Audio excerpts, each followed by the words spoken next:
Hello, how's everybody doing today? I hope you're having a great week and you're doing well. And I wanted to come on and do another video on preparing for the Great Awakening. It's Thursday afternoon here. It's very, very pretty out today. It's a beautiful sunny day. The sun's shining through here, so I'm trying to stay out of the direct sunlight so that you can see me. But anyway, I wanted to come on and I wanted to talk about the art of conversation. It's something that I think we have lost over the years. Everybody's so busy and going from here to there, and your schedules are so crazy. And then, we've got social media and there's more ways to connect with people, but yet we don't really know how to have a conversation, which is just, talking back and forth, a dialogue between two people. So I wanted to focus on that. I've been, following people on Telegram channels and YouTube and just listening to chats because there's a lot of chats on Telegram. And just, I'm really observant. I observe things and then I kind of think about it and think, oh, well, maybe I could address that just, to kind of be part of this whole movement. And I've just noticed how people just don't know how to talk, how to communicate in a way that is a conversation. So let's go ahead and get started. All right, so what is a conversation? We really just need to look at that. What is it? So it's a verbal way to communicate information, ideas, opinions, and feelings with another person. That's basically what it is. It's a way to communicate. Two, ideally, a conversation works best between two people.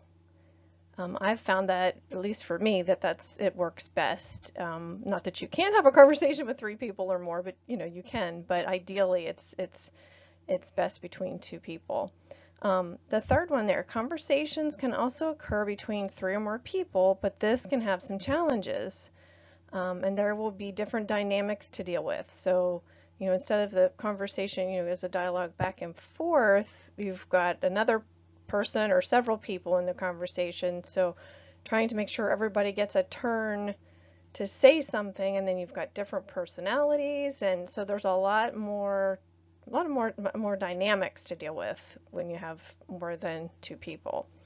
And then number four, a conversation has a speaker and a listener, and then these roles can be interchangeable throughout the conversation. So that's one thing we need to remember. While the one person is speaking, if it's not you, you need to be listening. And then those roles can change so that you are the speaker and then the other person is the listener. And those are just basic skills I think we've lost, and we just need to be reminded, and that's why I'm doing this video. All right. Ways we can have conversations. Okay, these are the ways we can do it. All right, now I have online. You can have conversations online. It's not the ideal, but it's kind of what we've had to get used to in the past year and a half, of course, with everything going on in the world. So these I have listed, and there's more of these, and I'm not trying to promote any certain one. I just have them listed as options. So there's Skype, which I know is kind of old, but it still works pretty well. I've used it before. You have the Zoom meeting, which I've done that as well, and I know a lot of people on YouTube and other platforms are using that. And then you have your Facebook chat, you have YouTube, you have Rumble, BitChute, FaceTime, Slack, then there's free conference call, and then there's a whole bunch of other ones. I kind of Googled it, or I used DuckDuckGo and checked into it, and there's like lists and lists of them. So there's new ones being developed all the time. So anyway, like I said, this is not an exhaustive list, and I'm not promoting any certain one. Just throwing that out there for you guys just to look at. All right, and then you have number two, a phone call. Imagine that. I mean, I guess people still talk on the phone. I do. I enjoy talking to people on the phone. I know it's not, used as much, but, we do have the cell phone, and I know there's texting and all that kind of thing. You can have a conversation through texting, but it's not the same. It's all written form. It's not verbal, which I kind of think of conversation as being, a verbal thing, verbal communication. And then of course your landline, which I know a lot of people don't have those anymore. But just, the landline you have, for your house. So that could be, you could have a conversation with somebody through that. So, and then the third one is in person. And that is the ideal way to have a conversation. That's but like I said, we've lost that part too. With all the other two options up above there, the in-person ones happen, but not as often as they should. And then this allows us to have face-to-face conversations, which are so important, that you're looking at the other person, you're hearing them. Very, very, very important to have in-person, face-to-face conversations.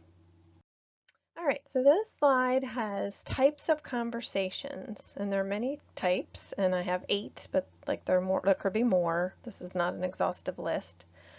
Number 1, I have introduction. This is where you're, first met somebody. You might be sitting down, just getting to know them. You ask each other questions about, your home and family life, and, your career, where you're working, hobbies you might have. So this is just a kind of get to know you kind of conversation. Number 2, venting session. And this can be a positive venting or negative venting, where you're sharing maybe something really great that's happened to you. You're really excited and you're sharing, or it could be a frustration that you're having, a situation you had to deal with where, you're angry or frustrated and you just need to vent and share what happened. Number 3 would be problem and solution discussion. This would be where you're getting together with someone or maybe several people if you have a situation going on and you need advice or help on how to handle this situation or the problem. So it's a problem, sharing a solution to a problem and you're talking about it. Number 4, a business meeting or a club meeting. And a lot of times there might be like one speaker that has an agenda that's, you're trying to work through this agenda and kind of thing, but there could be some conversations within that business meeting if you're talking about, a product or something that the business is starting or whatever, or, a club meeting, like, what are our plans for this month, that kind of thing. And you have some discussions, and you could have some discussions and things like that. Number 5, you have informational conversation. And when I wrote this one, I mean, there could be lots of different ones for this, but when I wrote this down, I was thinking of when I would visit with my grandparents, or my mom worked in a nursing home, so I would go in and visit with some of the residents, and I really enjoyed that. And I would just sit and listen to them talk about their life. I would ask questions. I would probably do more listening than talking, which was fine. We were having a conversation. I was getting to know them, and they would share stories from their childhood or things they had done, stuff about their family and kids. So it was a fun conversation. I really enjoyed it. Like I said, I listened more, but that's okay. And they were able to share their life with me, and I was able to get to know them. So anyway, so for 5, you could have other types of informational conversations, but I just thought of that example. Number 6, a life update conversation. This is where maybe you haven't seen a friend or friends, for many months, and you're getting together and you're just updating each other on what's going on in your lives. And you might, ask questions of them and they'll respond, and they would do the same for you. And, you're just catching up on what's going on. Number 7, interview conversation. This one could be definitely a job interview. That's kind of the first thing I thought of.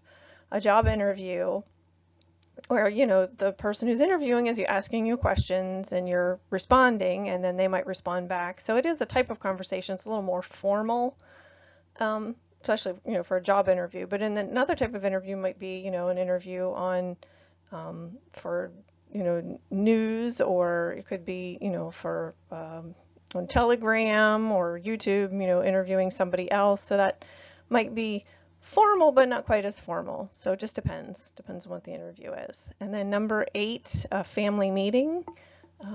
We used to have these. We haven't lately, but we used to have these where we would sit down. We kind of had an agenda, but if there was a situation within our family that was going on that we needed, to figure out how to handle, then we would, discuss that. We would discuss, future plans, vacations, things we wanted to do. So that kind of lent, for some conversation as well.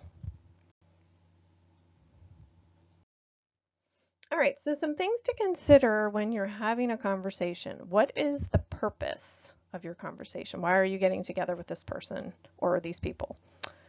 What do you hope to gain or understand from the other person? Just, think in your mind, okay, what is it that I'm hoping to understand here, or to figure out, or to know?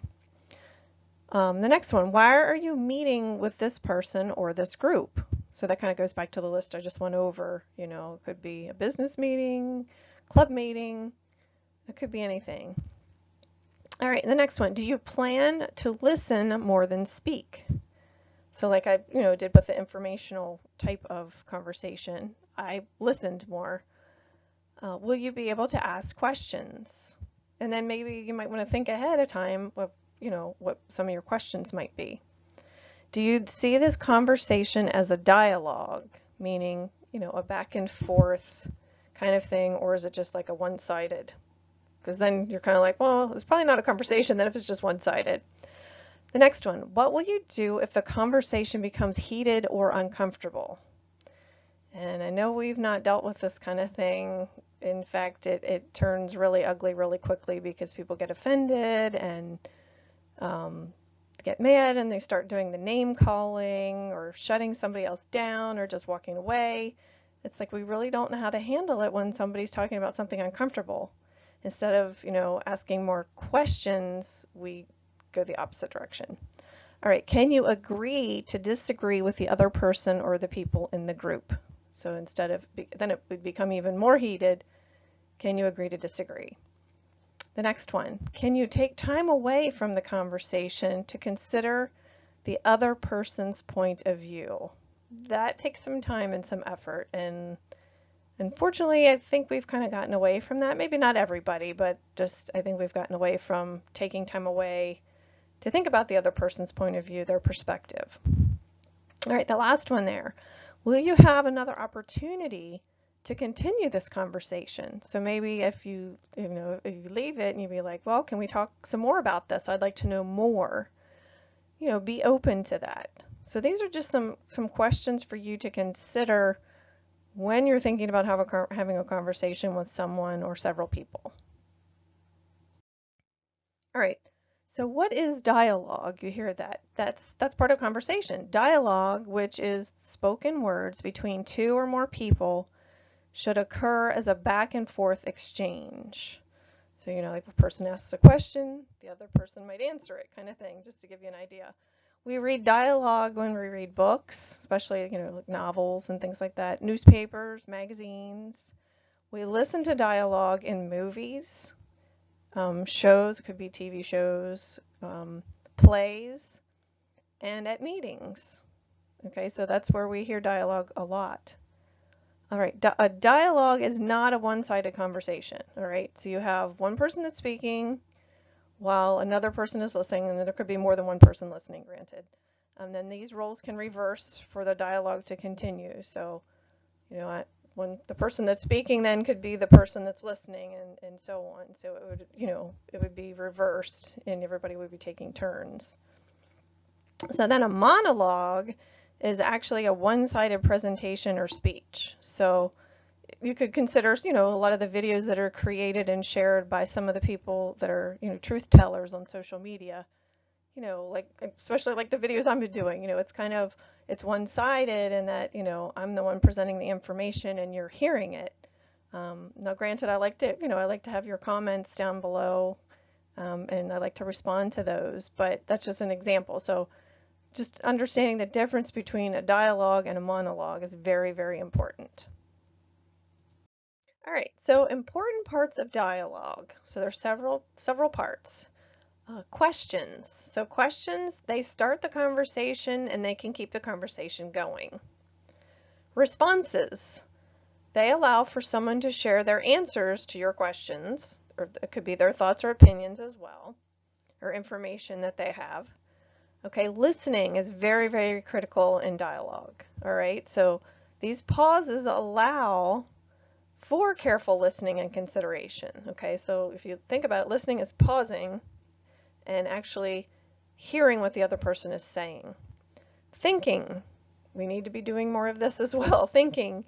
All right, so that's a kind of a pause that allows for us to think through what was said or was asked, because we tend to react instead of thinking through and responding. We just react with emotion and anger or whatever the situation might be. Not always, but you know what I mean.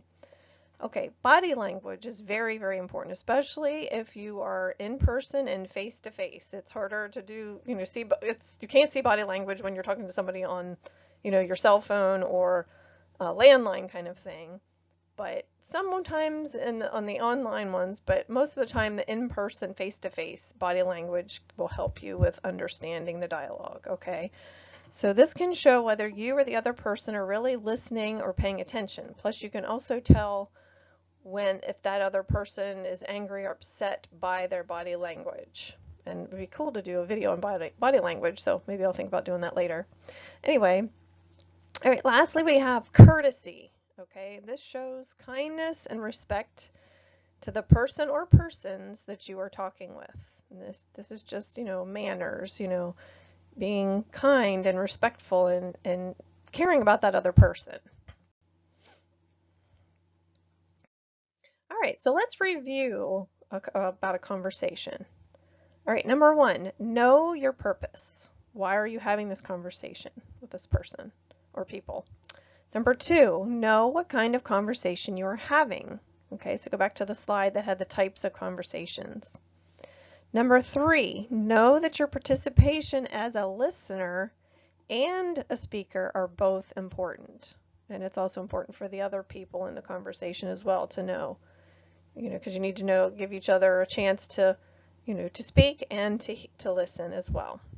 Number 4, know that dialogue is a back and forth way of sharing. It's a give and take. Everybody needs to have a turn to ask questions and, to respond and to listen.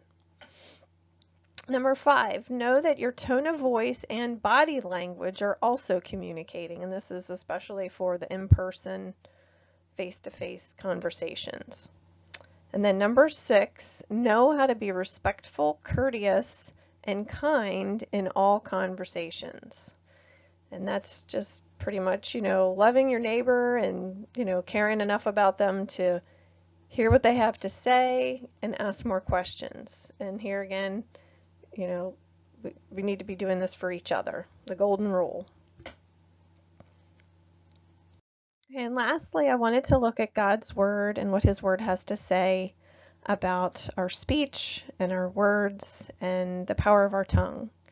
And these are just a few verses. There were a lot of them, and I wish I could fit more on here, but these are the ones that I picked that I felt really, spoke to what we were talking about today. The first one is, let your speech always be gracious, seasoned with salt, so that you may know how you ought to answer each person. Colossians 4:6. Gracious words are like a honeycomb, sweetness to the soul and health to the body. Proverbs 16:24. And that has a nice image. You think about a honeycomb and the sweet honey that comes from it. The next one, a word fitly spoken is like apples of gold in a setting of silver. Proverbs 25:11. And that has very pretty imagery if you think about it. Apples of gold in a setting of silver. That just seems so pretty. The next one, death and life are in the power of the tongue, and those who love it will eat its fruits. And that's Proverbs 18:21. And lastly, a soft answer turns away wrath, but a harsh word stirs up anger. And that's Proverbs 15:1. So like I said, there were a lot of other verses I could have chosen. There are many of them. And God's Word is very powerful. It is. It's so powerful, and I love it. But anyway, I wanted to just share some of those with you to just remind everybody that in our conversations, we do want to be careful what we say and how we say it, because our words are powerful. They are for good or ill.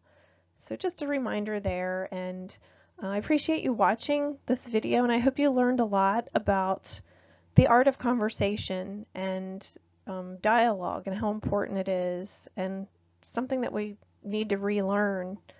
And I just appreciate you, and I pray that you have a wonderful evening, and I will see you again soon. Thanks. Take care. Bye-bye.